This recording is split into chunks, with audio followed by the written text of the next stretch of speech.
Hubble space telescope நம்மளுடைய வானத்தில் இருக்கக்கூடிய பல பொருட்களை ரொம்ப அழகாக காட்டும். ஆனால் அதனுடைய மையத்தில் நடக்கக்கூடிய பல முக்கியமான பிசிக்கல் ஆக்டிவிட்டீஸை நமக்கு சொல்லிக் கொடுக்காது.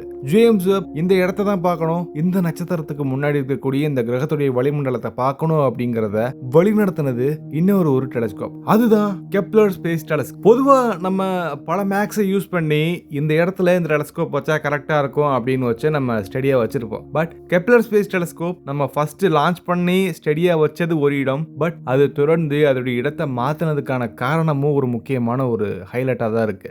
இப்போ இந்த வீடியோல நம்ம கெப்லர் ஸ்பேஸ் டெலஸ்கோப் பத்தி ரொம்ப டீட்டெயில்டா பார்க்கலாம். இதுல சில விஷயங்கள் உங்களுக்கு தெரியும், ஆனா பல விஷயங்கள் உங்களுக்கு தெரிஞ்சிருக்காது. ஸோ இந்த வீடியோ ஃபுல்லா பார்க்கும்போது கண்டிப்பா இந்த டெலஸ்கோப் பத்தின ஒரு முழு ஐடியா, டெலஸ்கோப் பத்தின கண்ணோட்டத்தை இது கண்டிப்பா மாற்றும். வாங்க நம்ம அந்த டெலஸ்கோப்பை நோக்கி போகலாம். நான் உங்கள் லோகபால கார்த்திகேயன்.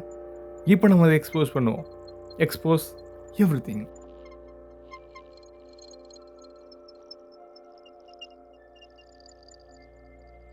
இப்போ நம்ம நிற்கிற இடம் பூமி. இந்த பூமியிலிருந்து சுமார் 500லிருந்து கிட்டத்தட்ட 800 கிலோமீட்டர் உயரத்தில் ஆரம்பத்தில் கெப்லர் ஸ்பேஸ் டெலஸ்கோப் நம்ம ஸ்டேபிளாக வச்சோம். அதை தொடர்ந்து அது சூரியனை சுற்றுற மாதிரியான ஒரு தனி பாதைக்கு நம்ம தள்ளணும். மனிதன் அனுப்பின ஒரு சின்ன உலோக எந்திரம், ஆனால் அதோடைய பார்வை இந்த ஒட்டுமொத்த யூனிவர்ஸையும் நமக்கு வேற மாதிரி காட்டுச்சு. 2009 மார்ச் மாதம் அமெரிக்காவுடைய விண்வெளி ஆராய்ச்சி நிறுவனத்தினால விண்வெளிக்கு அனுப்பப்பட்டுச்சு. அதை தொடர்ந்து அது எக்கச்சக்கமான மாற்றங்களை நமக்கு கொடுத்துச்சு. இதோடைய நோக்கம் தெளிவா பார்க்கணும், மற்ற நட்சத்திரங்களை சுத்தி இருக்கக்கூடிய பூமி மாதிரியான கிரகங்கள் ஏதாவது இருக்குதான்னு பார்க்கறது. கெப்லர் அப்படின்ற பேரு ஒரு விஞ்ஞானியோடைய பேர்ல இருந்து வந்திருக்கு. ஜோஹன்ஸ் கெப்லர் சுமார் 400 வருஷத்துக்கு முன்னாடி கிரகங்கள் சூரியனை எப்படி சுத்துதுன்றத மேத்தமெட்டிக்கலா கன்ஃபார்ம் பண்ணாரு. சோ அதனால அவருடைய பேரை பெருமைப்படுத்துறதுக்காகவே இந்த டெலஸ்கோப்க்கு நம்ம வச்சிருக்கோம். இந்த டெலஸ்கோப்புமே அவரை மாதிரி கிரகங்களுடைய இயக்கத்தை ரொம்ப அழகா புரிஞ்சுக்க நமக்கு பல டேட்டாஸ் கொடுக்கும். கெப்லர் ஒரு நார்மல் டெலஸ்கோப் கிடையாது.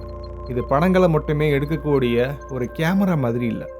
இது வெளிச்சத்துடைய மாற்றத்தை மெஷர் பண்ணி அது என்ன மாதிரியான மிகப்பெரிய மாற்றத்தை கொடுக்குது அப்படிங்கிறதுக்காக உருவாக்கப்பட்டிருக்கு. ஒரு நட்சத்திரத்துக்கு முன்னாடி வெளிச்சம் ரொம்ப ரொம்ப கம்மியான அளவுலி குறைஞ்சாலும் இதனால பார்க்க முடியும். ஏன்னா ஒரு கிரகம் அந்த நட்சத்திரத்துக்கு முன்னாடி பாஸ் ஆகும்போது வெளிச்சம் கொஞ்சம் குறையும். இதை நம்ம டிரான்சிட் மெத்தட்னு சொல்லுவோம். இந்த மெத்தட் மூலியமா கெப்லர் ஆயிரக்கணக்கான கிரகங்களை கன்ஃபார்ம் பண்ணியிருக்கு. இதோடைய பிரைமரி மிரர் சுமார் 0.95 மீட்டர் அகலம்.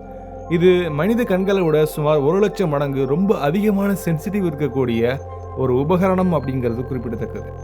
மனித கண்கள் நட்சத்திரத்துக்கு முன்னாடி இருக்கக்கூடிய சின்ன ஒளி மாற்றத்தை நம்மளால ஃபீல் பண்ண முடியாது. ஆனால் கெப்லர் 1% 1000ல் 1 மடங்கு மாற்றம் ஏற்பட்டாலும் அது அதுக்கு தெரிஞ்சிடும். கெப்லர்னால முதல் முறையாக எடுக்கப்பட்ட படம் நட்சத்திரங்கள் ரொம்ப அதிகமாக இருக்கக்கூடிய ஒரு சின்ன பகுதி. வானத்தில் சிக்னல் அண்ட் லைரா அப்படின்ற ஒரு நட்சத்திர கூட்டங்கள் அதுக்கு இடையில் இருக்கக்கூடிய ஒரு பகுதியை இது தொடர்ந்து பார்த்துருக்கு. ஒரே பகுதியை பல ஆண்டுகள் இது பார்க்கும். இது இந்த டெலஸ்கோப்புடைய ஒரு முக்கியமான ஹைலைட்ல ஒன்று.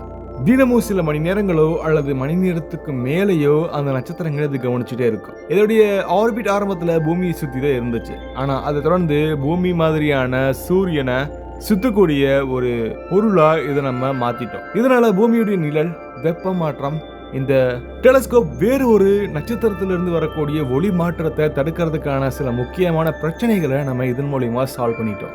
இது சுமார் ஒரு வினாடிக்கு 30 கிலோமீட்டர் அப்படின்ற வேகத்துல இது சூரியனை சுத்தி டிராவல் பண்ணிட்டு இருந்திருக்கு.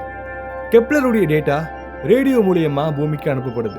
ஒவ்வொரு மாதமும் பல கோடி பைட்ஸ் அளவிலான தகவல் நமக்கு வந்து சேரும். இந்த தகவல் பூமியில் இருக்கக்கூடிய கம்ப்யூட்டர் மூலியமா டிகோட் பண்ணப்பட்டு ஒரு கிரகம் இருக்குதா இல்லையா அப்படிங்கறத கன்ஃபார்ம் பண்ணப்படும். பல மாதங்கள் இதுக்கு எக்கச்சக்கமான வேலைகள் தேவைப்படும். கெப்லர் கண்டுபிடிச்ச ரொம்ப மிகப்பெரிய ஒரு விஷயம் என்னன்னா, பூமி மாதிரியான கிரகங்கள் ரொம்ப பொதுவானதா இருக்கு. இதுக்கு முன்னாடி நம்ம சூரிய குடும்பத்துல ரொம்ப தனித்துவமா இருக்கு அப்படின்னு நம்ம நினைச்சிட்டு இருக்கோம். ஆனா கெப்லர் காட்டினது பிரபஞ்சத்துல பூமி மாதிரியான பல கிரகங்கள் ரொம்ப அழகாவே இருக்கு. இதன் மூலமா கண்டுபிடிக்கப்பட்ட முக்கியமான கிரகங்கள்னா கெப்லர் 186F, கெப்லர் 452b மாதிரியான முக்கியமான கிரகங்கள் அடங்கும். இது ஹேபிட்டபிள் ஜோன் சொல்லக்கூடிய உயிர் வாழ தகுதியுடைய இடத்துல இருக்கு அப்படிங்கிறது குறிப்பிடத்தக்கது. அதாவது இந்த இடத்துல நீர் லிக்விட் ஃபார்ம்ல இருக்கும். இது மனிதனுடைய கற்பனையை முழுவதுமா மாத்திடுச்சுன்னு நம்ம சொல்லலாம். ஹபிள் ஸ்பேஸ் டெலஸ்கோப்போட இதை கம்பேர் பண்ணி பார்த்தோம்னா ஹபிள் ரொம்ப தெளிவான படங்களை கொடுக்கும்.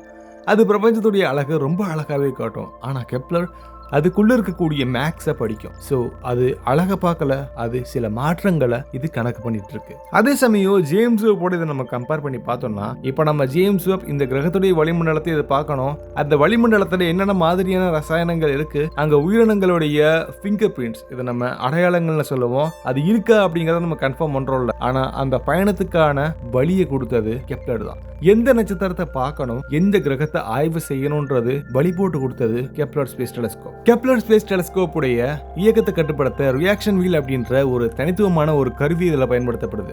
3 முக்கியமான சக்கரங்கள். இந்த வீல் ஃபால்ட் ஆன பின்னாடி 2013 வருஷம் அதோடைய பிரைமரி மிஷன் முடிஞ்சது. ஆனா அதை தொடர்ந்து K2 அப்படின்ற ஒரு புதிய மிஷன் ஒன்று அதுல இன்ட்ரோடியூஸ் பண்ணப்பட்டுச்சு. இதுல சில ஆண்டுகள் தொடர்ந்து வேலை பார்த்துச்சு. 2018 வருஷம் அதோடைய எரிபொருள் முழுவதுமா முடிஞ்சது. அதை தொடர்ந்து அதோடைய ஓய்வு கன்ஃபார்ம் பண்ணப்பட்டுச்சு.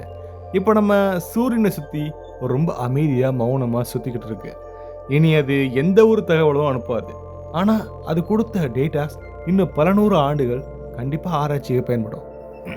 கெப்லருடைய ரெசல்யூஷன் மனித கண்களோட பல 1000 மடங்கு அதிகம். மனித கண் வானத்தில் வெறுமன ஒரு நட்சத்திரத்தை பார்த்துச்சுன்னா நட்சத்திரத்தை மட்டும்தான் பார்க்கும். ஆனால் நம்ம உருவாக்கின இந்த மிகப்பெரிய எந்திர கண், அதுக்கு முன்னாடி எந்த விதமான மாற்றங்கள் ஏற்படுது, ஏதாவது கிரகத்துடைய நிழல் இருக்குதா அப்படிங்கறத மெஷர் பண்ணும். இதோடைய மொத்த கண்டுபிடிப்புகள் 5000க்கும் மேற்பட்ட கன்ஃபார்ம் பண்ணப்பட்ட கிரகங்கள். மேலும் ஆயிரக்கணக்கான பட்டியல்ல இருக்கக்கூடிய இது கிரகமா அல்லது வேறு ஏதாவது ஒரு பொருளா அப்படின்ற ஒரு சந்தேக பட்டியல இருக்கக்கூடிய பொருட்கள் ஆயிரக்கணக்கான பொருட்கள் இருக்கு. இது நமக்கு ஒரு உண்மையை மட்டும் சொல்லுது, நம்ம தனியா இல்ல, பிரபஞ்சம் எக்கச்சக்கமான கிரகங்கள்னால நிரம்பி இருக்கு. இப்ப நம்ம ஒரு உயிரை தேடுறோம், நாளைக்கு அந்த உயிரை புரிஞ்சுக்க கூடிய முயற்சி நமக்கு மட்டும் இல்ல, நம்மளுடைய கிரகம் மாதிரி வேற ஒரு கிரகத்திலையும் ஒரு உயிரினங்கள் இருக்கலாம். அந்த பயணத்துக்கான முதல் படி கெப்லர். ஒரு மனிதன் கட்டின மிகப்பெரிய எந்திரம் ஒரு நட்சத்திரத்துக்கு முன்னாடி என்ன போகுதுன்றத பார்த்திருக்கு. அங்க ஒரு கிரகம் இருக்குதா இல்லையாங்கிறது நமக்கு தெளிவா சொல்லுது. இது ஒரு நார்மல் டெலிஸ்கோப் கிடையாது, இது மனித இனத்துடைய மிகப்பெரிய கேள்வி. இங்க நம்ம மட்டும்தான் இருக்கமா?